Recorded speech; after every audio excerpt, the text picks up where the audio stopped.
আমার ভাইজানেরা, ও নবীর উম্মত উম্মতানিরা, প্রিয় নবী সাল্লাল্লাহু আলাইহি ওয়াসাল্লাম ফাতেমাকে নিয়ে নিজের ঘরে মাঝে মাঝে নামাজ আদায় করতেন।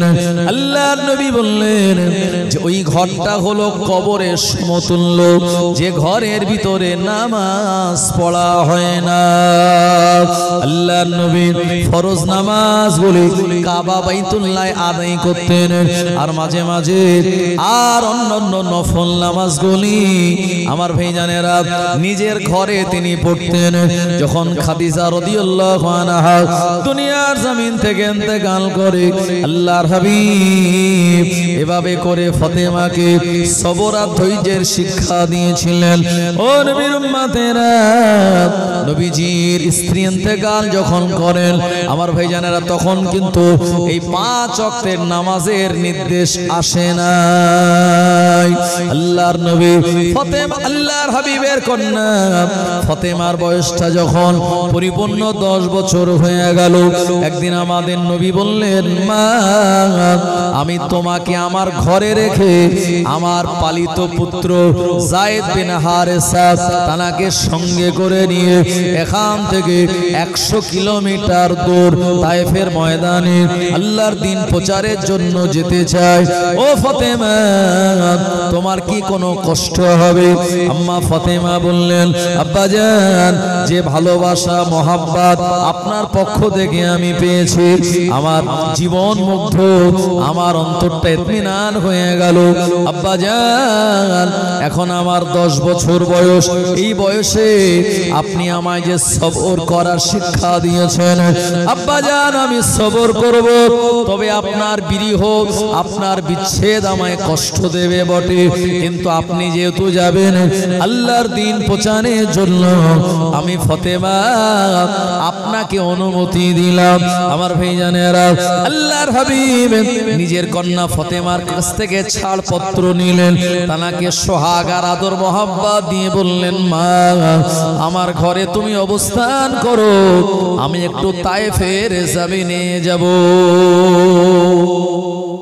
নবীজি দেখলেন গোটা মক্কার জমিনে মানুষকে এত এত বেশি বেশি কালেমার দাওয়াত দিলাম, আমাকে নবী বলে মানার মতো আর কেউ নেই।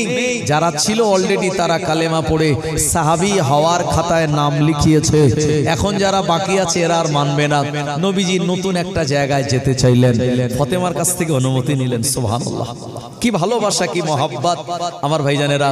এই জন্য নবীজি তানার কন্যার ব্যাপারে বলেছেন, আমার কন্যা হলো আল ফাতিমাতু সাইয়্যিদাতুন নিসাই মিন আহলিল জান্নাহ, জান্নাতের সমস্ত রমণীদের সরদারিনী হলো আমার কন্যা ফাতেমা। সুবহানাল্লাহ বলেন।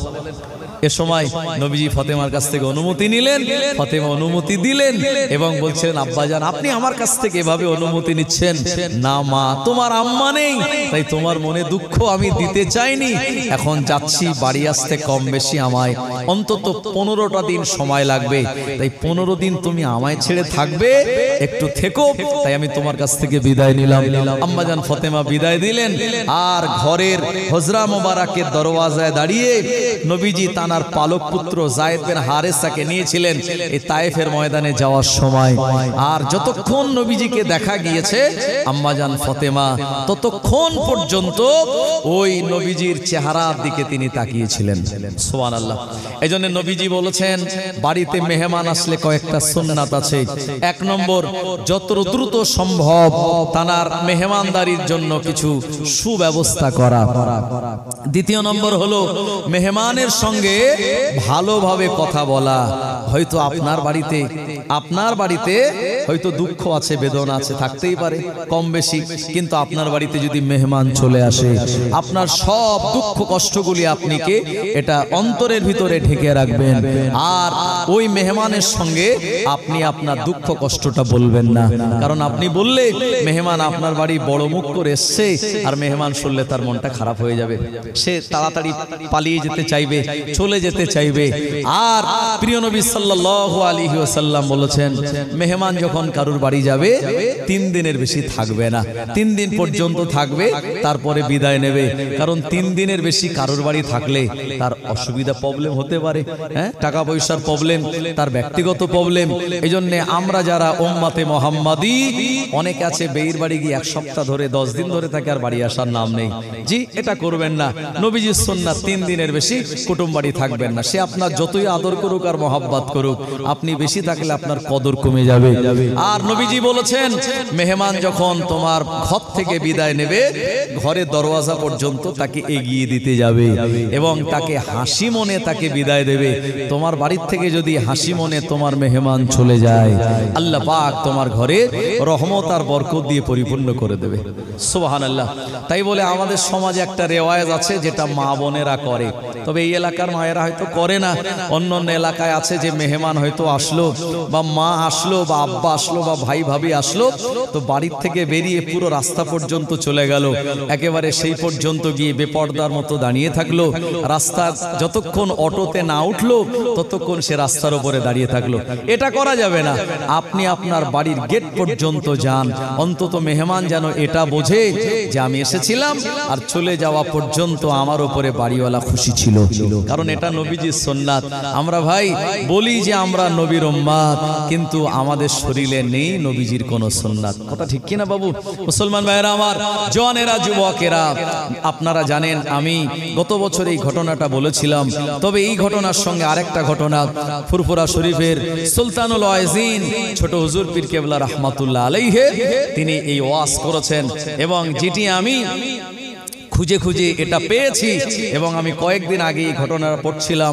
প্রিয় নবীর একজন সাহাবী ছিলেন, ওনার নাম হলো জাবির বিন আব্দুল্লাহ আনসারী রাদিয়াল্লাহু আনহু। এই জাবির বিন আব্দুল্লাহ আনসারী রাদিয়াল্লাহু আনহু তিনি খন্দকের ময়দানে গিয়ে নবীজির ওই যে গর্ত খোঁড়া, আপনারা যে গত বছর শুনলেন, যুদ্ধের আপনার ডিফেন্স হিসাবে নবীজি মদিনার সীমান্ত বরাবর একটা গর্ত খনন করেছিলেন না 3000 সাহাবে কেরামদের নিয়ে। ওই জায়গায় জাবির বিন আব্দুল্লাহ আনসারী রাদিয়াল্লাহু আনহু নবীজিকে দাওয়াত দিতে গিয়েছিলেন।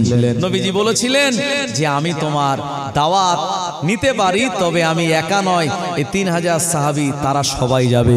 হুজুর বললেন যে আমার বাড়িতে ছোট্ট একটা বকরির বাচ্চা, 2.5 কেজি জবের আটা, এত মানুষ গেলে কিভাবে আমি পারবো? নবীজি দুটি কথা শিখিয়ে দিলেন। 1 নম্বর হলো, আমি নবী যতক্ষণ তোমার বাড়ি না যাব ওই গোস্তের ঢাকনাটা আলগা করবে না, যে হাঁড়িতে গোস্ত রান্না হবে আলগা করবে না।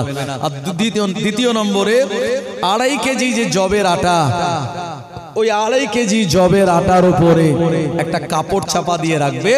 আমি রাসূলুল্লাহ সাল্লাল্লাহু আলাইহি ওয়াসাল্লাম যতক্ষণ না যাব ওই আটার উপর থেকে কাপড়টা যেন তুলে নেবে না। আপনাদের এই পর্যন্ত শোনা আছে, কিন্তু তারপরে একটা ঘটনা আছে।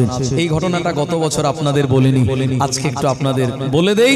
যেহেতু প্রিয় নবী সাল্লাল্লাহু আলাইহি ওয়াসাল্লাম, তানার কথাও বলতে হবে, হযরতে আলী, ফাতেমা এবং হাসান হোসাইন, এই 5 জনের কথা বলতে হবে। তাই মোটামুটি আপনাদের সমস্ত ব্যাপার থেকে যে সাবজেক্টটা বেঁধে দেওয়া হয়েছে বছরের জন্য, আমি চেষ্টা করব আল্লাহ যেন আমাকে দিয়ে বলিয়ে নেন। কারণ আমার তো কোনো ক্ষমতা নেই, আল্লাহ যতটুকু আমায় দিয়ে বলিয়ে নেবেন। কথা ঠিক কিনা বাবু? আমার ভাইজানেরা, তবে সঙ্গে সঙ্গে আপনাদের একটু দোয়াও লাগবে। আপনাদের কি লাগবে? দোয়া লাগবে আর আল্লাহর রহমত লাগবে, তবে আমি বলতে পারবো। আর এই যে নবীজি এবং সাহাবে কেরামদের, ইমাম হাসান হোসাইন, ফাতেমা, হযরতে আলীর যে কথাগুলি, এত পছন্দনীয় কথা আল্লাহ তাআলার কাছে, এগুলি যত আপনারা শুনবেন আর আমি জবানে যত বলবো, আল্লাহ তো আমায় কিছু রহমত দেবেন, সওয়াব দেবেন, আর আপনারাও বিরাট বিরাট সওয়াব পাবেন। যারা আয়োজন করেছেন শত ব্যস্ততার ভিতর দিয়েও, তারাও বিরাট বড় নেয়ামত পাবেন আমার ভাইজানেরা। আর আল্লাহ পাক যদি এটা কবুল করে নেন, তাহলে কিয়ামতের দিন নাজাতের ওসিলাও হয়ে যেতে পারে। জোরে বলেন ইনশাআল্লাহ। একটু জোরে হবে না ইনশাআল্লাহ? আমরা নবীজির উম্মত, কিন্তু বাস্তবিক পক্ষে এই নবীজির অনেক কথা আমরা জানি না, সাহাবে কেরামদের অনেক কথাগুলি আমরা জানি না।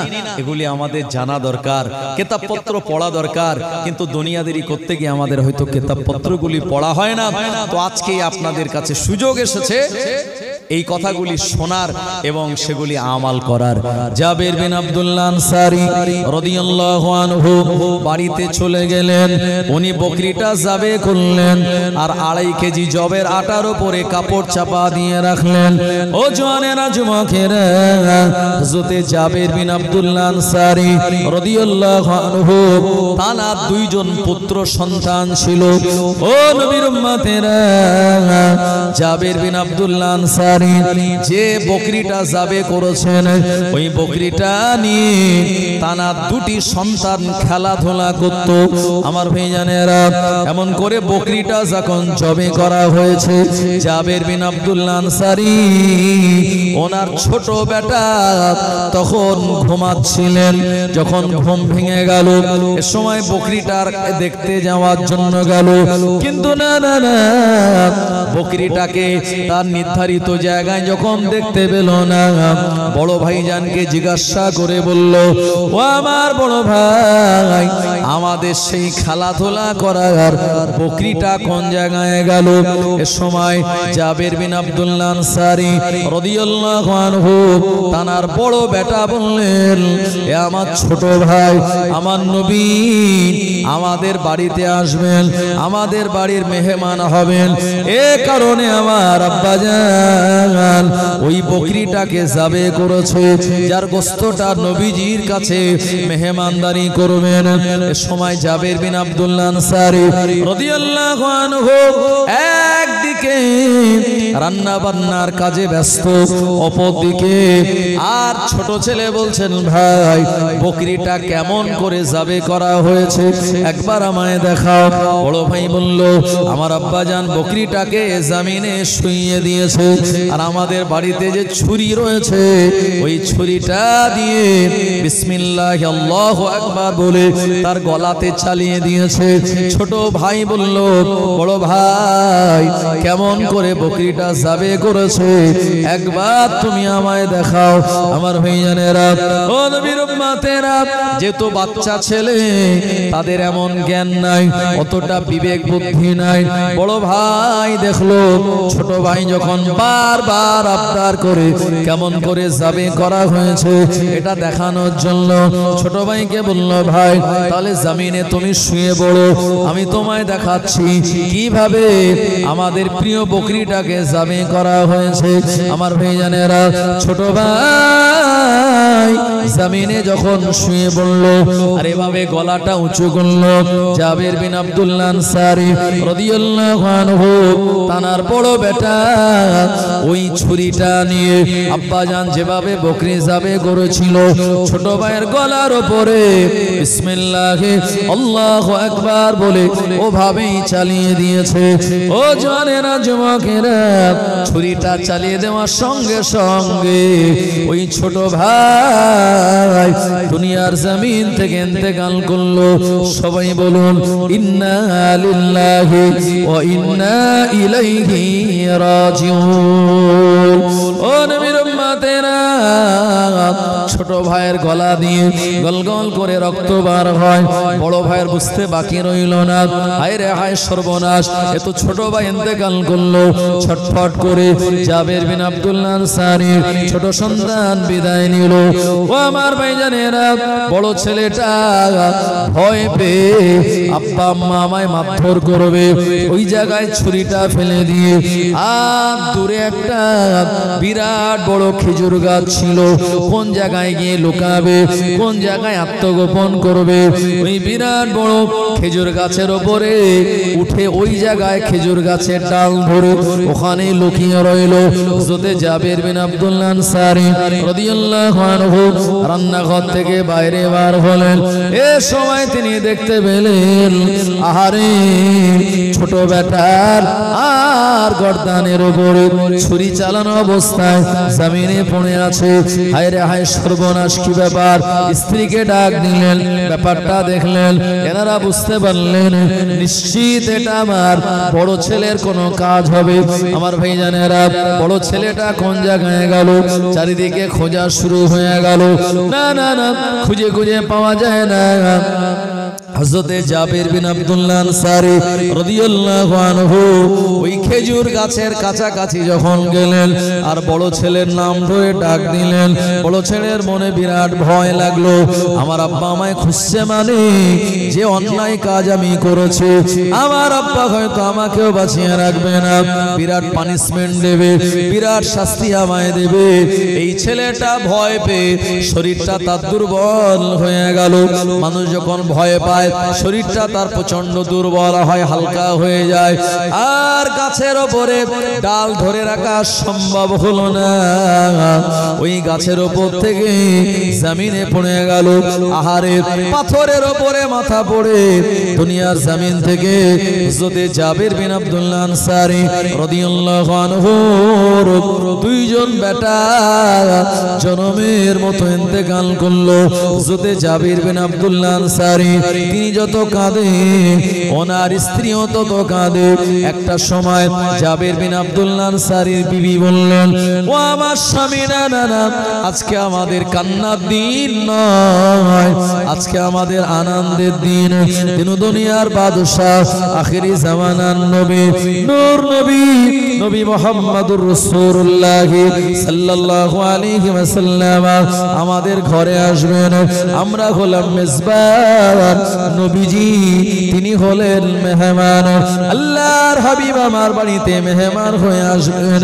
যদি জানতে পারে আমার দুইজন বেটা দুনিয়া জমিন থেকে বিদায় নিল, আমার নবী আমাদের বাড়িতে খাওয়া দাওয়া করবেন না, আমাদের এমন করে নবীজির মনটা খারাপ হয়ে যাবে। ও আমার স্বামী গো, না না না, আমাদের বাচ্চাদের ইন্তেকালের খবরটা আমার নবীকে আমরা দেব না, বরঞ্চ স্বামী স্ত্রী দুইজন মিলে সবর করে ধৈর্য ধারণ করে ঘরের ভিতর থেকে কম্বল আনলেন। আমার ভাইজানেরা, এই কম্বলের ভিতরে ছোট বেটা শরীরটাকে আপনার জড়িয়ে মা হৃদয়টাকে শক্ত করে মনটাকে মজবুত করে আর ছোট বেটাকে ঘরের ভিতরে একটা কোণাতে শুইয়ে রেখে এসেছে। এমন করে আবার দ্বিতীয় কম্বল আনা হলো। ওই কম্বলে বড় বেটাকে জড়িয়ে বড় বেটার শরীরটা মরা লাশটা ওই ঘরের কোন একটা জায়গায় শায়িত রেখে দিল। ও জওয়ানেরা, যুবকেরা, এ নবী সাহাবী জাবির বিন আব্দুল্লাহ আনসারী রাদিয়াল্লাহু আনহু ঝরঝর করে কাঁদতে লাগলেন আর বলতে লাগলেন, আল্লাহ, আমার নবী আমার বাড়ির মেহমান, অথচ আমার দুই বেটা দুনিয়ার জমিন থেকে বিদায় নিল। হযরতে জাবির বিন আব্দুল্লাহ আনসারী রাদিয়াল্লাহু আনহু তার বিবি অত্যন্ত ধৈর্যশীল। আমার নবী আসবেন মেহমান হয়ে, সামান্যতম নবীকে বুঝতে দেওয়া যাবে না। স্বামীকে বারবার তিনি সান্ত্বনা দিতে লাগলেন। ও নবীর উম্মতেরা, জওয়ানেরা, যুবকেরা, মরা ছেলের লাশ দুটো ওই ঘরের ভিতরে, এদিকে স্বামী স্ত্রী দুইজন মিলে আমার নবীজি এবং সাহাবীদের জন্য তারা খানা রেডি করে। জোরে হবে না? ইমানের পাওয়ার কি ছিল তানাদের বাবু? ইমানের মজবুতি শক্ত কত ছিল? নবীজি আসছেন, কোন দুঃখ তানার সামনে আমরা দেখাবো না। আমার ভাইজানেরা, ও সোনা মানিকেরা, নবীর উম্মতেরা, আল্লাহর নবী এমন করে ওই খন্দকের ময়দান থেকে 3000 সাহাবে কেরামদের নিয়ে সাহাবী জাবির বিন আব্দুল্লাহ আনসারী রাদিয়াল্লাহু আনহু তানার বাড়িতে রওনা হয়ে গেলেন। জিবরাইল আলাইহিস সালাম প্রতিমধ্যে আমার নবীকে শুনিয়ে দিলেন, ইয়া রাসূলুল্লাহ হাবিবাল্লাহ, ইয়া রাসূলুল্লাহ হাবিবাল্লাহ, আল্লাহ পাক পাক আমায় বলে দিয়েছে জাবের বিন আব্দুল্লাহ আনসারীর বাড়িতে আপনি যাচ্ছেন, তারা দুই বেটাকে সঙ্গে করে নিয়ে তারপরে আল্লাহ পাক খানা খেতে বলেছে। জোরে হবে না? আল্লাহ পাক বলেছে আমার হাবিবকে শুনিয়ে দাও জাবের বিন আব্দুল্লাহ আনসারী দুই বেটাকে নিয়ে তারপরে যেন খানা খায়। আল্লাহর হাবিব জাবের বিন আব্দুল্লাহ আনসারীর বাড়িতে আসলেন, অনুমতি চাইলেন, দরওয়াজা খুলে দিলেন। আল্লাহর নবী প্রবেশ করলেন, হাসি মুখে আমার নবীকে সালাম দিলেন, আহলান সাহালান মোবারকবাদ জানালেন। আল্লাহর হাবিব জাবের বিন আব্দুল্লাহ আনসারীর বাড়িতে প্রবেশ করলেন, রান্নাঘরে প্রবেশ করলেন। যে হাঁড়িতে বকরির গোশত রান্না হচ্ছিল, আমার নবী নিজে রান্নার কাজে তিনি হাত লাগালেন। নবীজি আমার সাহাবে কেরামদের বলেন, বাবা সাহাবীরা, আমার সাহাবী জাবের বিন আব্দুল্লাহ আনসারী যে আটার উপরে কাপড়টা চাপা দিয়ে রেখেছে, ওই জায়গা থেকে খানিকটা আটা নিয়ে আসো। আমার নবী আল্লাহর হাবিব আমাদের নবীজি নিজের লুয়াব মোবারক, নিজের লালা মোবারক আমার ভাইজানেরা ওই আটাতে মিশিয়ে দিলেন আর বললেন এই আটাটা ওই আটার ভিতরে দিয়ে দাও, আর তোমরা বিসমিল্লাহ বলে ওই আটার ভিতরে তোমরা ডান হাত ঢোকাবে আর তোমরা আটা বার করে খামির বানাবে। আমার কিছু সাহাবীরা রুটি পাকাবে।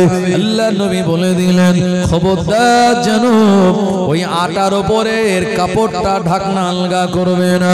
আল্লাহর নবী সাহাবীরা হাত দিয়ে ওখান থেকে আটা বার করতে লাগলেন, আর এত আটা বার করলেন, এত রুটি হলো 3000 সাহাবে কেরামদের খেতে যত রুটি লাগে তত রুটি আমার আল্লাহর হাবিবের সাহাবীরা বানিয়ে ফেলেছিলেন। আর জোরে বলেন সুবহানাল্লাহ। নবীজি বললেন, তোমরা সবাই লাইন দিয়ে বসে যাও। আল্লাহর নবী সাহাবীরা রুটিগুলি দিলেন। নবীজি নিজে হাতে করে জাবের বিন আব্দুল্লাহ আনসারী রাদিয়াল্লাহু আনহুর বাড়িতে ওই গোশতগুলি সাহাবীদের পাতে পাতে নিজে হাতে তিনি তুলে দিয়েছিলেন। ও নবীর উম্মতেরা, এরপরে আল্লাহর নবী দিন দুনিয়ার বাদশাহ জাবের বিন আব্দুল্লাহ আনসারীকে বললেন, ও বাবা জাবের, তুমি আসো, একসঙ্গে আমি খানা খাবো। জাবের বিন আব্দুল্লাহ আনসারীর মনে দুঃখ, আমার দুই বেটা যারা ইন্তেকাল করেছে, আমি তাদের ঘরের ভিতরে কম্বলের ভিতরে জড়িয়ে রেখেছি। আমার মরা ছেলে থাকবে, আমি কেমন করে নবীজির সঙ্গে খাদ্য খাবো? ওনার বিবির মনে বিরাট দুঃখ কষ্ট, কিন্তু না না না কোনোভাবে এটা বাইরে প্রকাশ করেন না। জাবের বিন আব্দুল্লাহ আনসারী আল্লাহর হাবিবের কাছে আসলেন। আল্লাহর নবী বললেন, ও বাবা জাবের, তোমার দুইজন সন্তান তারা কোথায়? তাদেরকে ডেকে আনো, আমি রাসূলুল্লাহ একসঙ্গে খানা খাবো। জাবের বিন আব্দুল্লাহ আনসারী বললেন, হুজুর বেয়াদবি ক্ষমা করুন, বেয়াদবি মাফ করুন। হুজুর আপনি খানা খান, আপনি আমার বাড়ির মেহমান, তারা পরে খেয়ে নেবে। আল্লাহর হাবিব বললেন, ও বাবা জাবের, না না না, তোমার সন্তানদের ডাকো, একসঙ্গে খানা খাবো। জাবের বিন আব্দুল্লাহ আনসারী দেখে আল্লাহর নবী তিনি খানা খান না, আর নবীজি খাওয়া শুরু না করলে সাহাবীরাও কেউ খাওয়া শুরু করবে না। এটা হলো সাহাবীদের আদব। নবীজি আগে খাবেন, তারপরে সাহাবে কেরামগণেরা খেতেন। আমার ভাইজানেরা, আমি দেখেছি ফুরফুরা শরীফের ছোট হুজুর পীর কেবলা রাহমাতুল্লাহ আলাইহির বড় সাহেবজাদা, তানার আশপাশে যারা থাকতেন, আমিও থাকতাম, তো হুজুর যতক্ষণ সবার পাতে পাতে খাদ্য খাবার না পৌঁছাতো হুজুর নিজে নিতেন না। আগে তানার সঙ্গী সাথীদের পাতে দিতেন, তারপরে হুজুর নিজে নিতেন। তারপরে হুজুর খাওয়া শুরু করলে অন্যজন খাওয়া শুরু করতেন। এটা হলো খাওয়ার আদব। আর আমরা যখন খানা বাড়ি খেতে বসি, ভাই কার হলো না হলো দেখার দরকার নেই, আগে খাওয়া শুরু করলাম, তারপরে গোস্ত ফুরিয়ে গেলে বলি ভাই এখানে তাড়াতাড়ি আনো গোস্ত দাও। আছে না নাই এরকম? আমার ভাইজানেরা, ও নবীর উম্মতেরা, আল্লাহর হাবিব বললেন, ও বাবা জাবের, তোমার সন্তানদের না নিয়ে আসলে আমি রাসূলুল্লাহ খাদ্য গ্রহণ করতে পারি না। জাবের বিন আব্দুল্লাহ আনসারী আর থাকতে পারলেন না, তার চোখ দিয়ে ঝরঝর করে পানি গড়িয়ে যায়। আল্লাহর নবী বলেন, ও বাবা জাবের, কাঁদো কেন? ইয়া রাসূলুল্লাহ, হাবিবাল্লাহ, আমার সন্তানেরা দুনিয়ার জমিনে এখন খাওয়া দাওয়া করার মতো পরিস্থিতিতে নাই, হুজুর আপনি খাদ্য খান। আমার ভাইজানেরা, আল্লাহর নবী বললেন, না, তাদের নিয়ে আসো। এ সময় জাবের বিন আব্দুল্লাহ আনসারীর স্ত্রী আর থাকতে পারলেন না, ঘরের ভিতর থেকে তিনিও কাঁদতে লাগলেন। আমাদের দুই সন্তান তারা তো বিদায় নিয়েছে। জাবের বিন আব্দুল্লাহ আনসারীর কান্না দেখে আমার নবীজি বুঝতে পারলেন এবং আমাদের নবীকে আল্লাহ পাক জিবরাইল আলাইহিস সালামকে দিয়ে জানিয়ে দিয়েছিলেন, নবী আমার সময় যদি জাবের বিন আব্দুল্লাহ আনসারীকে বলেন, বাবা তুমি আমার পাশে বসো। আর জাবের বিন আব্দুল্লাহ আনসারীর দুইজন সন্তানের নাম ধরে আমাদের নবী যেই ডাক দিলেন, আল্লাহর নবীকে জাবের বিন আব্দুল্লাহ আনসারী বলে, হুজুর আমার সন্তান দুইজন দুনিয়ার জমিনে আর নাই, তারা বিদায় নিয়েছে, আল্লাহর ডাকে সাড়া দিয়ে চলে গেল। নবীজি বলেন, জাবের কেঁদো না, আল্লাহ পাক তোমার মেহমানদারিতে বড় রাজি আর খুশি হয়েছে, আমার আল্লাহ তোমার মনে দুঃখ দিতে চান না। নবীজি জাবের বিন আব্দুল্লাহ আনসারীর দুইজন সন্তানের নাম ধরে যখন ডাক দিলেন, আমার ভাইজানেরা, ওই মৃত সন্তান দুটি জীবিত হয়ে আমার নবীজির আহ্বানে চোখ মুছতে মুছতে, ঘুম থেকে উঠলে যাবত মানুষ চোখ মুছে, এই রকম চোখ মুছতে মুছতে আল্লাহর হাবিবের সামনে সে দাঁড়িয়ে যায়। আরো জোরে বলেন সুবহানাল্লাহ, নারে তাকবীর, নারে তাকবীর। ও নবীর উম্মতেরা, জাবের বিন আব্দুল্লাহ আনসারী অবাক হয়ে গেলেন। জাবের বিন আব্দুল্লাহ আনসারী এ সময় আনন্দে তিনি আনন্দশ্রু ফেলতে লাগলেন। আল্লাহর হাবিব বললেন, জাবের তোমার এই মেহমানদারিতে আল্লাহ পাক এত রাজি আর খুশি হয়েছেন, তোমার বাড়ির যে বিপদ এসেছিল ওই বিপদ থেকে আমার আল্লাহ তোমায় উদ্ধার করে দিয়েছে। আরো জোরে বলেন সুবহানাল্লাহ। ও নবীর উম্মতেরা, এজন্য মেহমানদারি আপনি করবেন, আর মেহমান আসলে মন কালো করবেন না। আর মেহমানদারি করলে পরে আমার আল্লাহ আপনার এমন নেয়ামত দান করে দেবে। জনেরা, যুবকেরা, বিশ্ব নবী দিন দুনিয়ার বাদশাহ ফাতেমা রাদিয়াল্লাহু আনহাকে বললেন, মা আমি বিদায় নিচ্ছি, আমি তায়েফের ময়দানে যাব আল্লাহর দ্বীন প্রচার করার জন্য। যায়েদ বিন হারেসাকে আল্লাহর নবীর সঙ্গে নিলেন। যতক্ষণ রাস্তা দেখা যায়, নবীজিকে দেখা যায়, ততক্ষণ ফাতেমা আব্বা জানের নূরানি চেহারা মোবারকের দিকে তাকিয়েছিলেন। ও নবীর উম্মতেরা, নবীজি তায়েফের ময়দানে ওখানে তিনি হাজির হয়ে গেলেন। তায়েফের জমিনে যাওয়ার পর আমাদের নবী বললেন, এ তায়েফবাসীরা, তোমরা আমায় চেনো নাকি? আমি আর অন্য কেউ নয়, আমি হলাম মুহাম্মদ ইবনে আব্দুল্লাহ। এ তায়েফের ময়দানে আমি ছোটবেলায় 4 বছর ছিলাম। এখানে আমার তায়েফের বাদিয়া নামক অঞ্চলে আমার দায়েমা হালিমাতুস সাদিয়া রাদিয়াল্লাহু আনহার ঘর। এই জায়গায় আমি 4 বছর লালিত পালিত হয়েছিলাম। আমি মুহাম্মদ ইবনে আব্দুল্লাহ, আমার 40 বছর বয়স যখন হয়ে গেল, আল্লাহ পাক আমার উপরে আসমানি কিতাব আল কোরআনুল মাজিদ নাযিল করে দিয়েছে, আর আমাকে আল্লাহর দ্বীনের দাওয়াত দেওয়ার জন্য বলেছে। আমি কালেমার বাণী প্রচার করে লা ইলাহা ইল্লাল্লাহু মুহাম্মাদুর রাসূলুল্লাহ সাল্লাল্লাহু আলাইহি ওয়াসাল্লাম তোমরা আমায় নবী বলে মেনে নাও। তায়েফবাসীদের যখন বললেন, তায়েফের মানুষেরা তারা জবাব দিয়ে বলল, ও মুহাম্মদ ইবনে আব্দুল্লাহ, তুমি যে নবী, এটা কি কাবা বাইতুল্লাহর গিলাফ ফেড়ে আল্লাহ পাক দেখিয়ে দিয়েছে। তুমি যে নবী, তুমি যে নবী, আল্লাহ পাক এটা কাবা বাইতুল্লাহর গিলাফ ফেড়ে কি দেখিয়ে দিয়েছে। ও জওয়ানেরা, যুবকেরা, প্রিয় নবী মুহাম্মদুর রাসূলুল্লাহ সাল্লাল্লাহু আলাইহি ওয়াসাল্লামকে তারা বলেছিল, যদি নবী যে হয় কাবা বাইতুল্লাহর গিলাফ ফেড়ে তাকে আল্লাহ বলবে এটা নবী। নবী যে হবে আমাদের মতো খাওয়া দাওয়া করবে না, নবী যে হবে উনি ঘুমাবেন না, নবী যে হবে বাজার করবেন না, নবী যে হবে আমাদের মতো দুনিয়া করবেন না, নবী যে হবে বিবাহ করবেন না। তুমি তো বিবাহ করেছো, তুমি বাজারে যাও, আমাদের মতো খাওয়া দাওয়া করো, আমাদের মতো ঘুমাও, তুমি নবী নাও। সুতরাং আমরা তোমায় নবী বলে মানি না।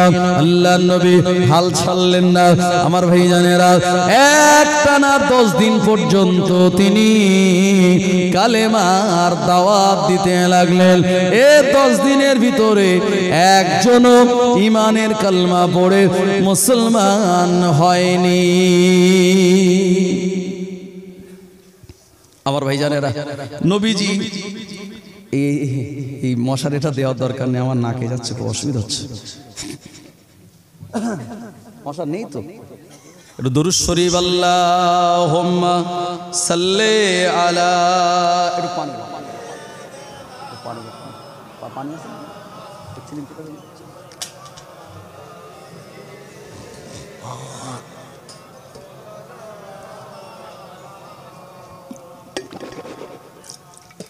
আল্লাহুম্মা সাল্লি আলা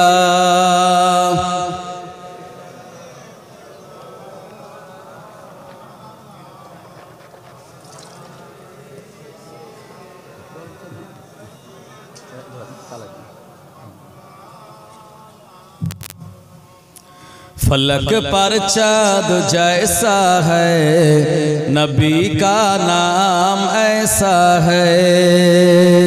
फलक पर चाँद जैसा है, नबी का नाम ऐसा है। दिलों से गम मिटाता है, मोहम्मद नाम ऐसा है। फलक पर चाँद जैसा है, नबी का नाम ऐसा है। दिलों से गम मिटाता है, मोहम्मद नाम ऐसा है।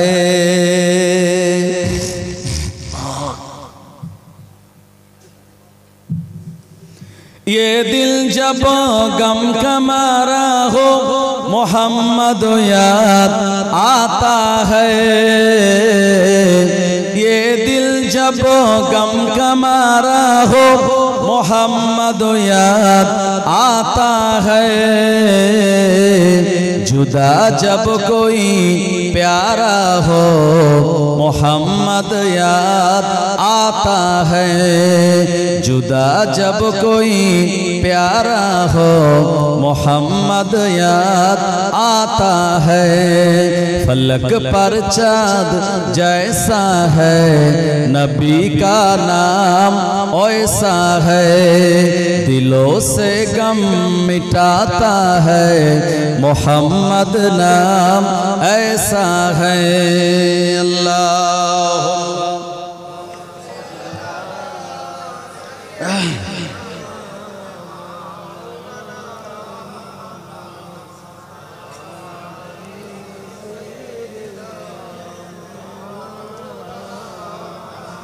জওয়ানেরা, যুবকেরা, ও নবীর উম্মতেরা, আল্লাহর নবী একটানা 10 দিন ব্যাপী তায়েফের জমিনে কালেমার দাওয়াত দিলেন, ইসলামের দাওয়াত দিলেন।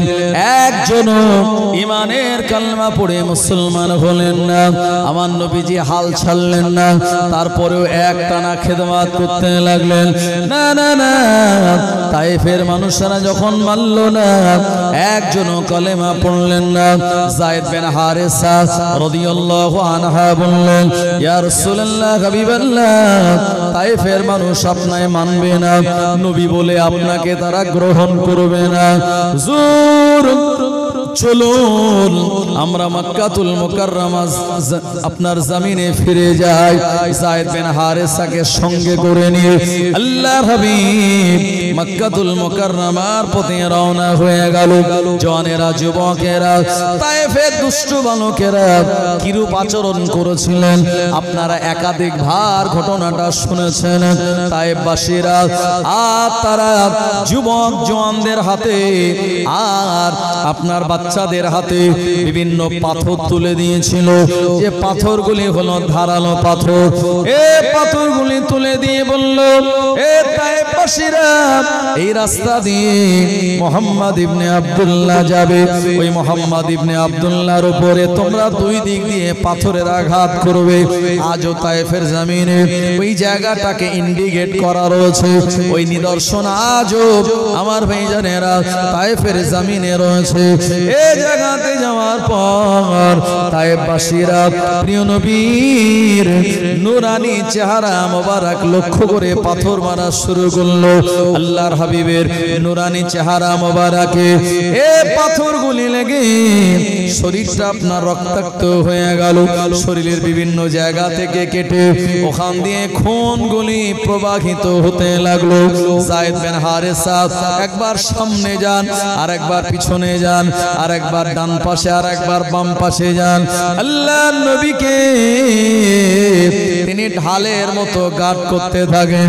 যায়েদ বিন হারেসা বলেছিল, হে তায়েফবাসীরা, না না না, মুহাম্মদ ইবনে আব্দুল্লাহ আমাদের নবী, তোদের তো কষ্ট দেয়নি, তোদের মারেনি, তোদেরকে দুঃখ দেয়নি, তোদের খারাপ কথা কটু কথা বলেনি, তারপরেও তোরা কেমন এমন আচরণ করিস, কেন এমন আচরণ করিস?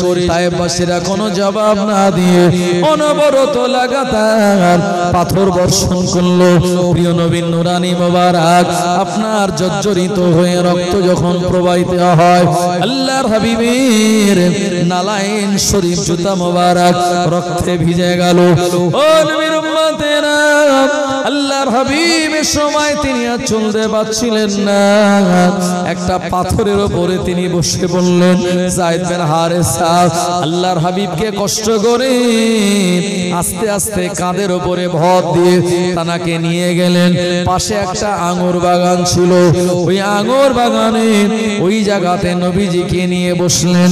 যায়েদ বিন হারেসা দেখতে পেলেন আল্লাহর হাবিব তিনি বেহুশ হয়ে গিয়েছেন। যায়েদ বিন হারেসার কোলের উপরে মাথা দিয়ে আমার নবী বেহুশ। সময় যায়েদ বিন হারেসা দুটি হাত আল্লাহর দরবারে তুলে চোখের পানি ছেড়ে দিয়ে কাঁদে, ও রব্বুল আলামিন আল্লাহ, আজকে যদি আপনার হাবিব দুনিয়ার জমিন থেকে বিদায় নেয়, আপনার দিন প্রচার করার মতো আর কেউ থাকবে না। আল্লাহ পাক, আমি যায়েদ বিন হারেসা বলি, আমাকে মৃত্যু দিয়ে আপনার হাবিবকে আপনি জিন্দা রাখুন। আল্লাহ পাক অপর দিকে ঘরে রয়েছে ফাতেমা, যে ফাতেমার আম্মা খাদিজা নাই, আমার নবীকে সে আব্বা বলে ডাকে। আজকে যদি রাসূলুল্লাহ বিদায় নেয়, আমি মক্কার জমিনে গিয়ে ফাতেমাকে কি বলে সান্ত্বনা দেব? যায়েদ বিন হারেসা কাঁদতে লাগলেন। ও নবীর উম্মতেরা, যায়েদ বিন হারেসার চোখের গরম পানিতে আল্লাহর হাবিবের চেহারা মোবারকে যখন পড়লো, প্রিয় নবীর হুশটা ফিরে আসলো। এ সময় নবীজি দেখতে পেলেন আল্লাহ আল্লাহ পাকের ফেরেশতা জিবরাইল আলাইহিস সালাম নবীজির সামনে দাঁড়িয়ে আসসালাতু ওয়াসসালামু আলাইকা ইয়া রাসূলুল্লাহ হাবিবাল্লাহ হুজুর তায়েফবাসীরা কিরূপ আচরণ আপনার সঙ্গে করেছেন আমার আল্লাহ পাক তিনি দেখেছেন, আমি জিবরাইল আমিও দেখেছি। ইয়া রাসূলুল্লাহ হাবিবাল্লাহ একবার যদি আপনি অনুমতি দেন, জবানটা যদি হেলিয়ে দেন, কেবলমাত্র আপনার অনুমতির অপেক্ষা, একবার অনুমতি দিলে তায়েফের বিরাট বড় বড় পাথরগুলি পাহাড়গুলি তায়েফবাসীর উপরে চাপিয়ে দিয়ে ওদের পিঁপড়ে মারা করে মেরে ফেলা হবে। আল্লাহর নবী সময় বলেছিলেন, ও আখি জিবরাইল, না না না, আল্লাহ পাক আমায় দুনিয়ার জমিনে বদলা নেওয়ার জন্য পাঠায়নি, প্রতিশোধ নেওয়ার জন্য পাঠায়নি। আল্লাহ পাক तमाम দুনিয়ার জন্য, আমাকে तमाम আলামের জন্য, तमाम জগতের জন্য রহমত স্বরূপ করে পাঠিয়ে দিয়েছে। ওমা আরসালনাকা ইল্লা রাহমাতাল লিল আলামিন। নবীজি বড়দোয়া করেননি, নবীজি আল্লাহকে বলেছিলেন, আল্লাহুম্মা ইহদি কওমি ফাইন্নাহুম লা ইয়ালামুন, আল্লাহুম্মা ইহদি কওমি ফাইন্নাহুম লা ইয়ালামুন। আল্লাহ আপনি আমার কওমকে হেদায়েত দান করুন, এরা জানে না, এরা বোঝে না আমি কে। নবীজি যদি একবার বড়দোয়া করতেন, ওই তায়েফের আর অস্তিত্ব খুঁজে পাওয়া যেত বাবু? জি পাওয়া যেত না। এজন্য আপনাকে কেউ যদি কষ্ট দেয়, আপনাকে দুঃখ দেয়, জীবনে আপনি কারোর বিরুদ্ধে বড়দোয়া করবেন না। এটা নবীজির সুন্নাত, আদর্শ। বড়দোয়া আমরা করতে পারি না। অনেক পিতা মাতা সন্তানের দুঃখ কষ্টে তারা হয়তো বড়দোয়া করে, না না, এটা করবেন না। কারণ আপনি আব্বা মা যদি সন্তানের জন্য এমন কোন খারাপ কথা আপনার মুখ দিয়ে বেরিয়ে যায়, তার জীবন এটা ফলে যাবেই যাবে। আর যেদিন হয়তো আপনার সন্তানের জীবনে এটা সংগঠিত হবে, আপনি হয়তো ওই দিন আর চাচ্ছিলেন না যে আমার সন্তানের উপর এমন বিপদ আপদ আসুক। তাই সন্তান যদি বদমাইশি করে, সে যদি আপনাকে কষ্ট দেয়, দুঃখ দেয়, আপনি সদা সর্বদা তার জন্য ভালো দোয়া করুন। আমার ভাইজানেরা, সাউথ আফ্রিকার একজন কালো মানুষ কাবা বাইতুল্লাহর ইমাম হয়েছিলেন। তো তানাকে জিজ্ঞেস করেছিল, যারা কাবা বাইতুল্লাহর ইমাম সবাই তারা এই মক্কা মদিনার এই সৌদি আরবের লোক, আর আপনি সেই সাউথ আফ্রিকার লোক, আপনি কাবা বাইতুল্লাহর ইমাম হলেন কি করে? ওই ইমাম সাহেব বলেছিলেন, এটা হলো আমার মায়ের বড়দোয়া। তো সবাই অবাক, মায়ের বড়দোয়ায় কেউ কি ইমাম হতে পারে? মায়ের তো দোয়ায় হয়। বলল, না, আমি আমার মায়ের দোয়ায় এই কাবা বাইতুল্লাহর ইমাম হয়নি, আমি আমার মায়ের বড়দোয়ায় হয়েছি। তো ব্যাপারটা একটু কৌতূহল সম্পূর্ণ নয়? তো সবাই জিজ্ঞেস করলো, সাংবাদিকরা, যে ব্যাপারটা কিভাবে একটু বলুন ডিটেলসে। তখন উনি বলেছিলেন যে ছোটবেলায় আমি খুব বদমাইশি করতাম, প্রচন্ড দুষ্টামি করতাম। আমার বদমাইশে, দুষ্টুতে, দুষ্টামিতে আমার পিতামাতা অতিষ্ঠ হয়ে যেত। তো আমার মা আমার জন্য বড়দোয়া করে বলতো, আল্লাহ আমার বেটা এত বদমাইশ, এত বদমাইশ, এত দুষ্টুমি করে যে আমরা পেরেশান সন্তানের জন্য। আল্লাহ আমি মা হয়ে বেটার বিরুদ্ধে বড়দোয়া করলাম, আল্লাহ আমার বেটাকে তুমি কাবা বাইতুল্লাহর ইমাম বানিও। সুবহানাল্লাহ বলেন। ওই ইমাম বলেছেন, এটা আমার মায়ের বড়দোয়া। আর সেই বড়দোয়া এখন দোয়ায় পরিণত হয়ে এখন আমি গোটা ওয়ার্ল্ডের মানুষের কাছে সব থেকে ফেমাস অর্জন করেছি। একবার জোরে বলুন সুবহানাল্লাহ। এই জন্য পিতা মাতা আমরা যারা জীবনের সন্তানের বিরুদ্ধে বড়দোয়া করব না, এটা নবীজির শিক্ষা। আমার ভাইজানেরা, জওয়ানেরা, যুবকেরা, আল্লাহর হাবিব তায়েফের জমিন থেকে যায়েদ বিন হারেসাকে সঙ্গে করে নিয়ে অনেক কষ্ট করে নবী আমার নিজের ঘরের দিকে রওনা হলেন। ও জওয়ানেরা, যুবকেরা, আম্মা জান ফাতেমা রাদিয়াল্লাহু আনহা বারবার তিনি যান ঘরের দরওয়াজার কাছে, আর বাইরের দিকে উকি দিয়ে দেখেন আমার আব্বা জান কবে বাড়ি আসবে। আল্লাহর হাবিব দিন দুনিয়ার বাদশার উপরে তায়েফের মানুষের যে অত্যাচার করেছিল, তার গোটা সাদা পিরহানটা রক্তে লাল হয়ে গিয়েছিল। নবীজি আমার যায়েদ বিন হারেসাকে সঙ্গে করে নিয়ে আর আপন ঘরের দিকে যখন রওনা হলেন, এ সময় ফাতেমা রাদিয়াল্লাহু আনহা তিনি দেখতে পেলেন দূর থেকে দুইজন মানুষ আমাদের ঘরের দিকে এগিয়ে আসে। এ সময় ফাতেমা দূর থেকে দেখেন না না না আমার আব্বাজান সাদা পিরহান পরে গিয়েছিলেন, এমন করে লাল সাদা কালালের নয়, এটা অন্য কেউ হবে, কিন্তু হাঁটা চলা তানার আশাটা যেন আমার আব্বাজানের মতো লাগে।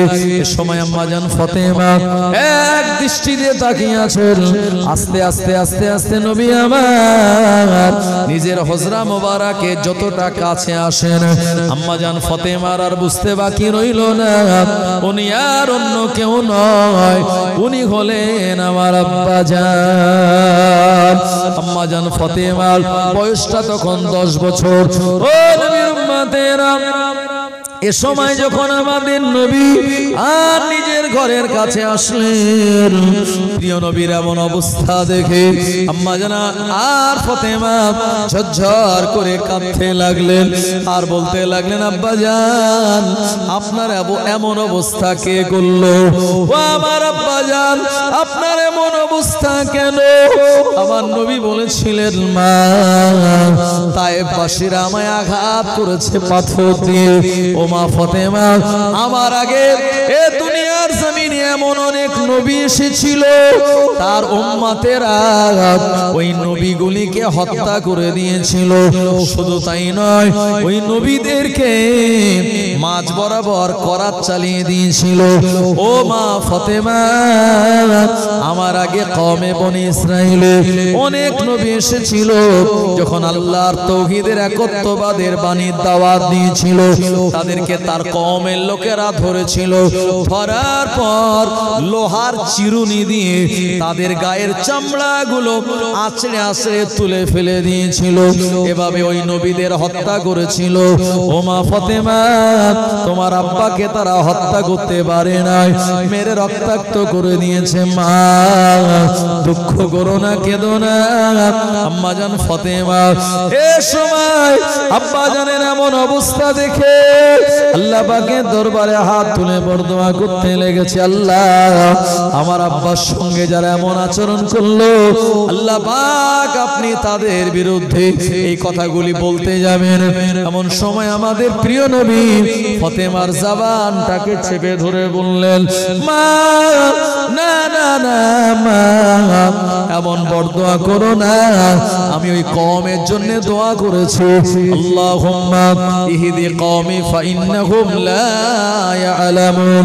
ও মা, তুমি হলে জান্নাতের সমস্ত নারীদের সরদারিনী, তুমি জবান দিয়ে বলে ফেললে আল্লাহ তা কবুল করে নেবে। মা, ওদের জন্য বরদোয়া নয়, বরঞ্চ তাদের জন্য তুমি হেদায়েতের দোয়া করো। আরো জোরে বলেন সুবহানাল্লাহ। প্রিয় নবী দিন ও দুনিয়ার বাদশাহ নবী পাক সাল্লাল্লাহু আলাইহি ওয়াসাল্লাম ফাতেমার কাছে আসলেন, আর ফাতেমা আমার নবীকে সেবা করতে লাগলেন। 10 বছর মানে অনেকটা তানার বুদ্ধি, অনেকটা তানার সংসারের কাজ করার সক্ষমতা। আমার ভাইজানেরা, এ সময় আমার নবীর বারবার মনে পড়তেছিল বিবি খাদিজার কথা। ওই বিবি খাদিজা যদি আজকে বেঁচে থাকতো, আমি মুহাম্মদ সাল্লাল্লাহু আলাইহি ওয়াসাল্লাম আমায় অনেক খেদমত করতো, আমাকে সেবা শুশ্রূষা করে আমার মনটা কলিজা ঠান্ডা করে দিত।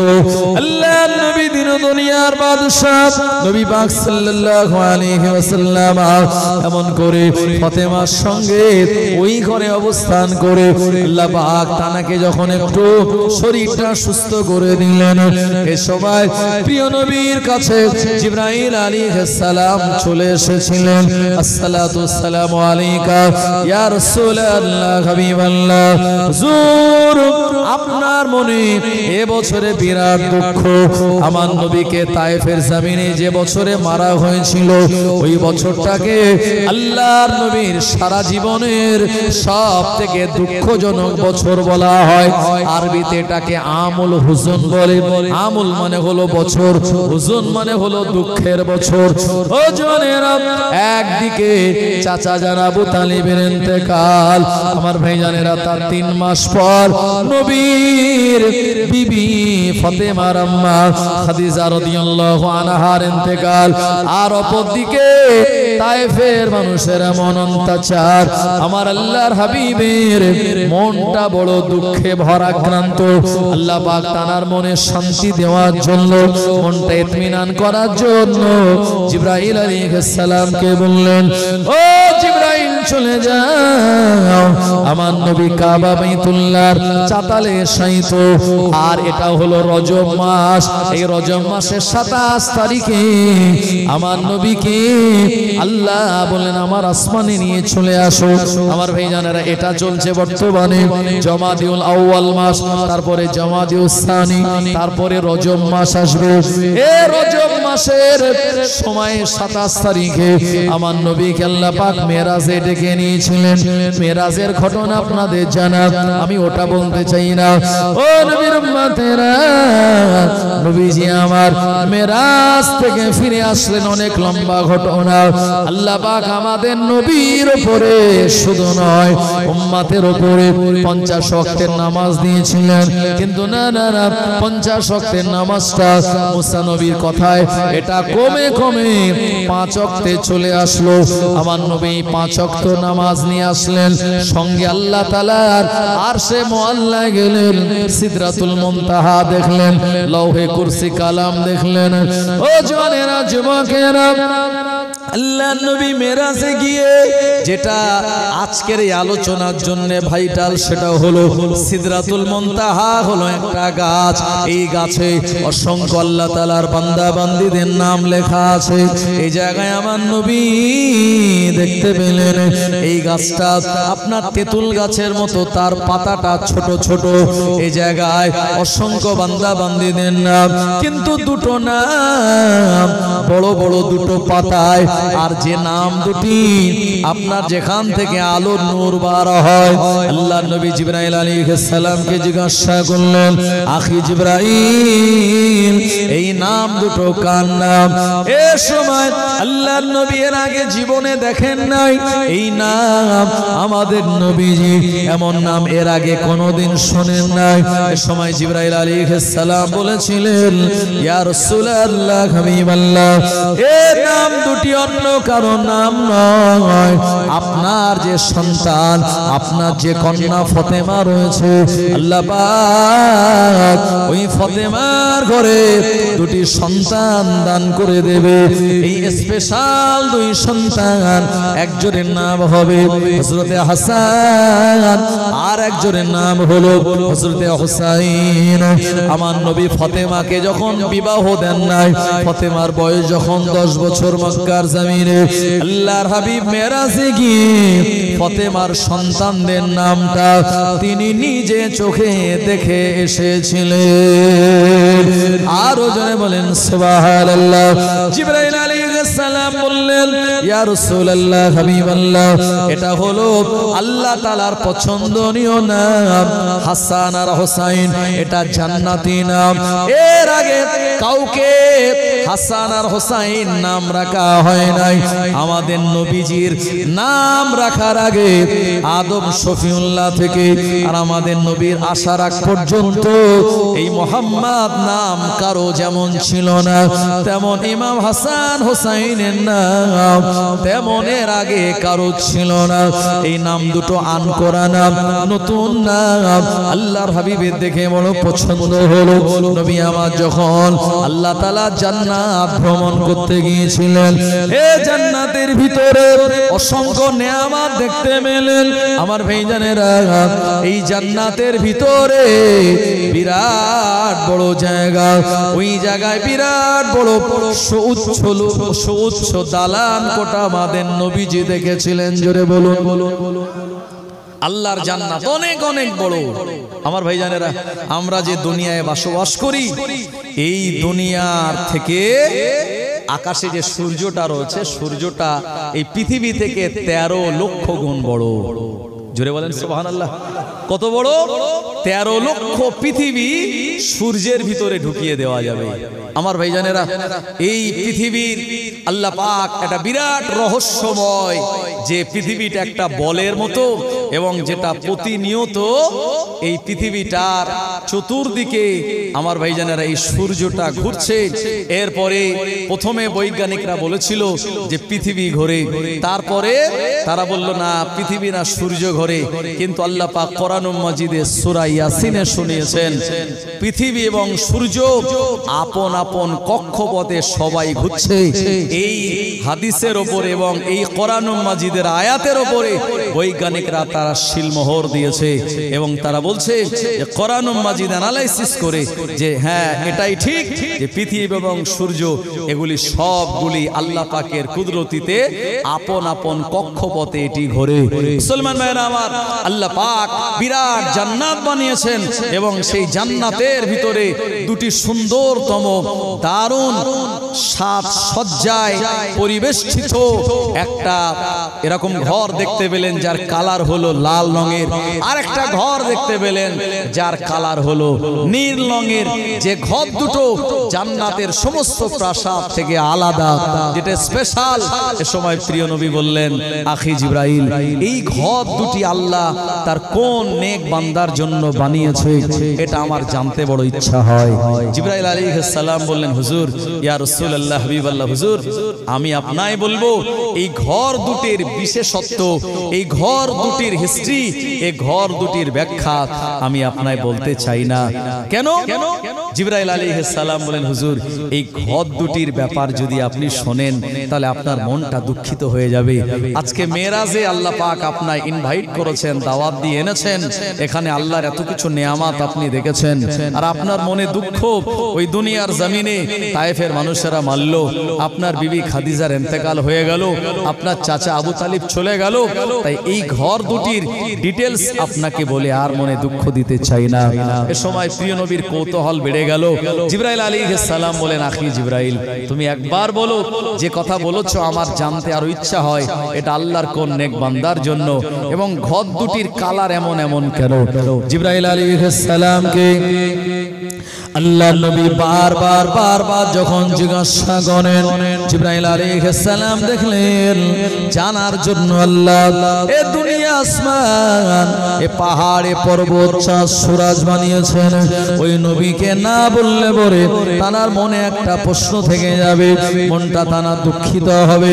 এ সময় জিবরাইল আলাইহিস সালাম অনিচ্ছা থাকা সত্ত্বেও আমার নবীকে বললেন, ইয়া রাসূলুল্লাহ, ইয়া হাবিবাল্লাহ, হুজুর, এই যে লাল রঙের ঘর, এই ঘরটা অন্য কারো নয়, আপনি সিদরাতুল মুনতাহাতে ইমাম হাসান নামে যে নাম দেখতে পেলেন ওটা হলো আপনার আদরের, আপনার এই যে নীল রঙের ঘর দেখতে পেলেন, এই ঘরটা হলো আপনার আদরের যে নাতি ফাতেমার ঘরে আল্লাহ পাক দান করবেন।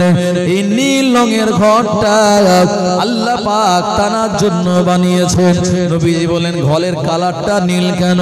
জিবরাইল আলাইহিস সালাম বলেন হুজুর, বেয়াদবি মাফ করুন, আপনার একদল উম্মতেরা টাকার লোভে, গদির লোভে, সাম্রাজ্যের লোভে, নেতৃত্বের লোভে আপনার আদরের নাতি ইমাম হাসানকে তারা বিস্ফান করিয়ে দেবে। এই বিষের কারণে গোটা বডিটা তারা নীল হয়ে যাবে। এ সময় শরীরটা নীল অবস্থায় তিনি শাহাদাত বরণ করবেন। এ কারণে আল্লাহ পাক আপনার আদরের নাতি ইমাম হাসানের জন্য নীল রঙের ঘর বানিয়ে দিয়েছেন। আল্লাহর হাবিব বললেন লাল রঙের ঘরটা কার জন্য?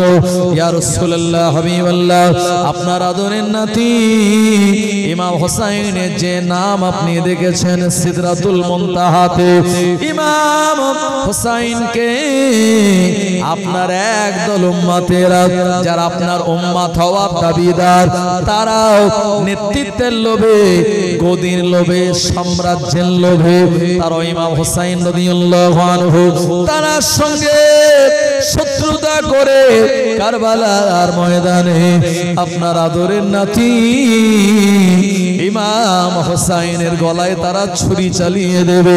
ওই দিন আপনার আদরের নাতি ইমাম হোসাইনের গোটা বডিটা রক্তে লাল হয়ে যাবে, তানার পিরাহানটা লাল হয়ে যাবে।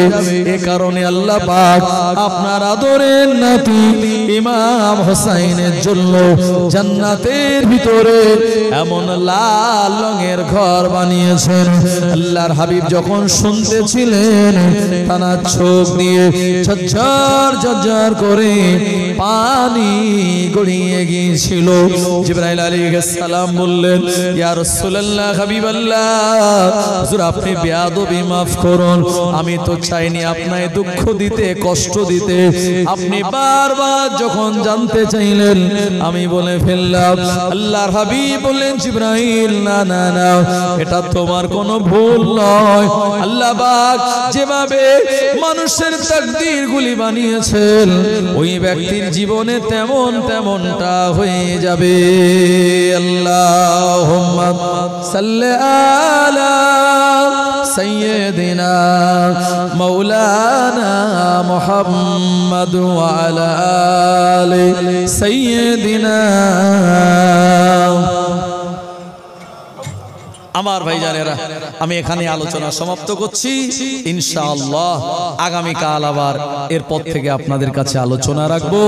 আসুন আমরা যে নবীর উম্মত, নবীজির শানে একটু মহব্বতে সালাতুস সালাম পড়বো। আর যারা বাইরের দিকে আছেন সব ভিতরে চলে আসবেন, ভিতরে ফাঁকা জায়গাগুলো পূরণ করে নেবেন। ইয়া নবী সালাম আলাইকা, ইয়া রাসূল সালামুন আলাইকা, ইয়া হাবিব সালামুন আলাইকা, সালাওয়াতুল্লাহ আলাইকা। হে নবী, আমরা আপনার দেওয়ানা, আপনি যে মোদের নজরানা, যেতে চাই সোনার মদিনা, হবে কি আপনার ইশারা। ইয়া নবী সালামুন আলাইকা, ইয়া রাসূল সালামুন আলাইকা, ইয়া হাবিব